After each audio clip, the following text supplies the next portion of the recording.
Everybody by now knows the power of the 12 emblem rings in Fire Emblem Engage. From the Hero King Marth granting tons of avoid and extra experience, to Byleth allowing 4 units to act again in a single turn. These rings are absolutely insane. But there is another set of rings in this game known as bond rings, which at first glance seem like something you can write off as just an extra point or two in a couple of stats. And it's annoying how random they can be.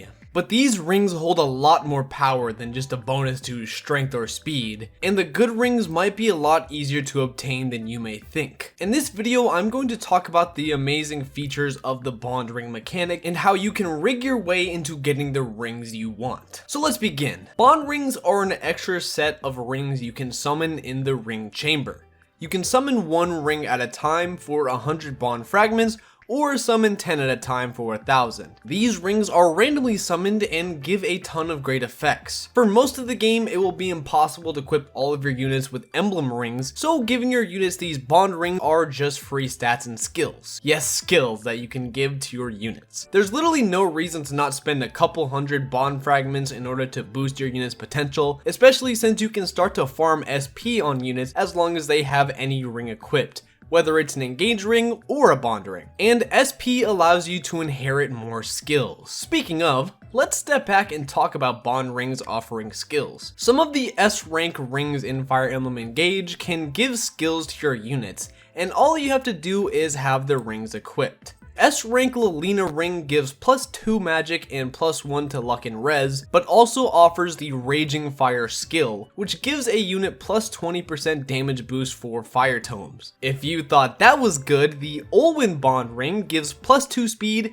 and +1 magic and luck, but the skill, oh man, this skill, that's titled Dire Thunder, makes the unit that initiates combat with thunder equipped attack twice. Keep in mind that thunder is a pretty heavy tome that can hit from up to 3 tiles away. In some circumstances, this ring is better than the Celica ring, bro. Before we talk about how you can rig these rings, I want to point out just one more ring, as well as give a shout out to Zoran, as watching his streams are where I learned these mechanics and what inspired me to make a full guide. In his stream, he pulled the Deirdre ring, which gives the equipped unit renewal, which recovers 5 HP every turn.